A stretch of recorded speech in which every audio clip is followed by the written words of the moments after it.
So if you have fight first, but I charged, and I have fight last, but it's a Tuesday, I had a burrito for dinner, then who actually strikes first? Let's find out.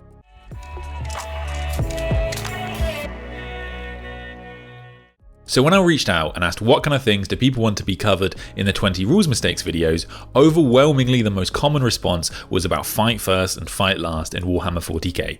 Now these rules are pretty complicated, they have their own FAQ even, so I thought it would be a good idea to make a specific video covering these rules. So if you like this content, please do like and subscribe, and let's jump in. So in order to understand fight first and fight last properly, there are two main pieces of logic, and then there are a series of nuances which we'll go over afterwards. So the first piece of logic that you need to know is that you can split the fight phase into 3 steps, and you must resolve each of these steps before moving down to the step below. So all of the units that are under fight first must fight before we move on to units that are under fight normally, and then after we have fought with all of the units under fight normally, we can fight with the units that are under fight last. That's nice and straightforward, however it is generally the second piece of logic that trips people up most of the time. So the second piece of logic is that depending on which step of the fight phase you are in determines the order in which players select units to fight. So if we are in the fight first step, the player whose turn is taking place selects the first unit to fight, and then you alternate. So if I have fight first units and you have fight first units and it's my turn, I will select the first unit to fight. And the same logic applies if we are in the fight last step of the fight phase as well. However, if we are in the fight normally step of the fight phase, the player whose turn is not taking place selects the first unit to fight. So if you have those two pieces of logic down, you'll probably be fine, because we're going to go over some nuances now, but these are quite natural and you'll be comfortable playing with these over time. So we've got a bunch of things to go over here. So firstly, charging is just a fight first ability. That's all it is, there's no difference, it's just counted as fight first. And the second thing to mention is that all of the fight first and all of the fight last abilities work the same way in Warhammer 40,000. Now I know that your fight first or your fight last in your book might be written differently to how your friend's fight first or fight last ability is written. And I get that that can be confusing. However, if we look at the FAQ from Games Workshop, what they're saying here is that you should treat all of the fight first and fight last abilities the same way. The third point to mention is short but important, which is that you cannot use the counter-offensive stratagem if you are under fight last. And this is important because in the next point we can see that if you are under fight first and fight last, these cancel out and you are actually put under fights normally, and so you get the effects of neither. That means that if you are under fights last and you charge, for example, you can still use counter-offensive in that turn. And then it's important to mention that fights first and fights last do not stack in Warhammer 40k. So if you have 2 fight first abilities on you and 1 fight last ability on you, they still just cancel out to be fights normally. The fight first doesn't win out or anything in this instance. And those are all of the rules that you need to know for fight first and fight last in Warhammer 40k. So now I'm going to go through a few examples to help cement some of these rules for you. And this should also cover the most common instances of fight first and fight last in Warhammer 40k.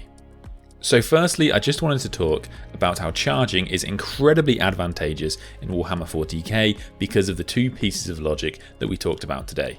So for example, if player A makes a charge with their intercessors into some Chaos Space Marines, the intercessors will fight first in player A's turn because they charged that turn, and their next turn, which is player B's turn, again the intercessors will still get to strike first because of the order in which players select units to fight.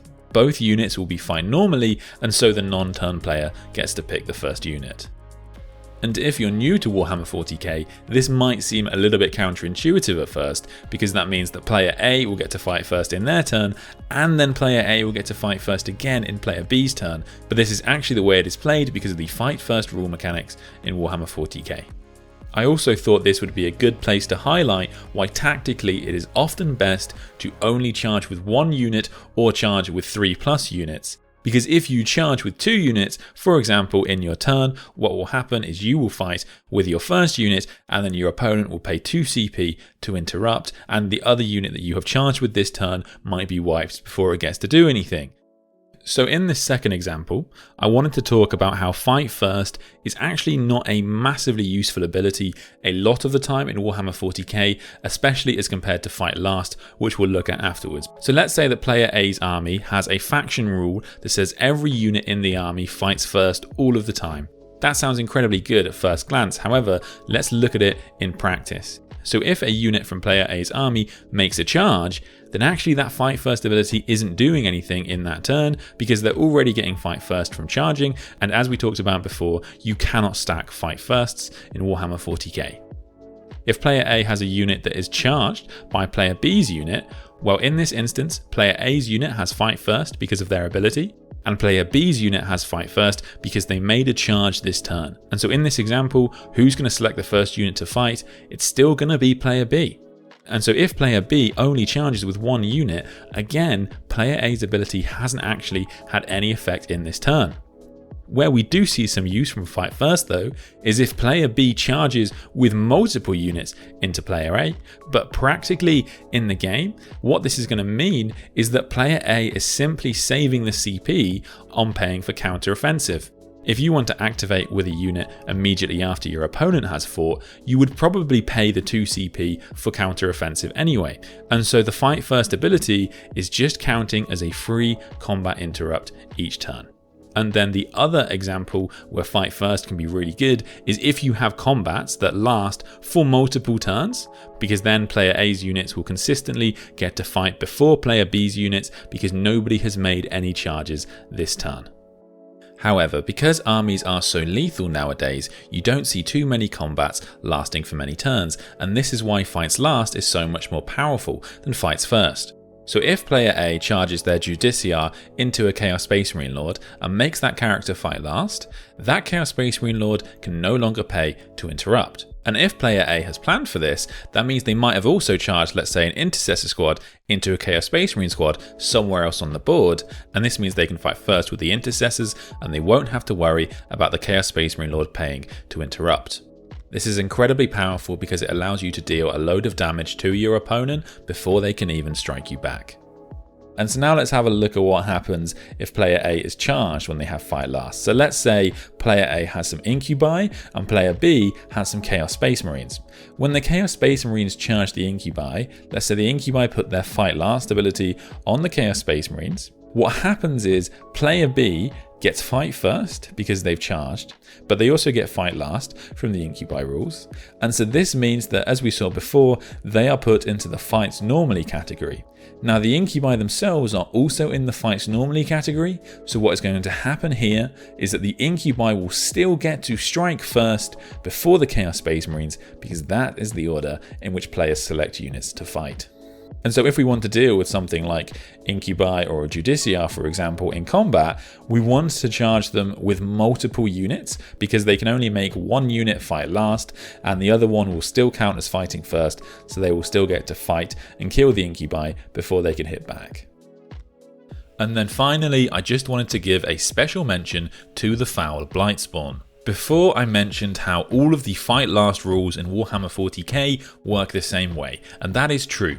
However, the Foul Blightspawn can get access to a relic that will disable your ability to get the benefits from charging or count as being Fight First at all in the fight phase. And this means that if you are hit with a Fight Last ability, such as his own ability, Putrefying Stench, then you will be hit by Fight Last and you will be in the Fight Last step in the fight phase even if you charged. So this is something to definitely be mindful of when playing against Death Guard.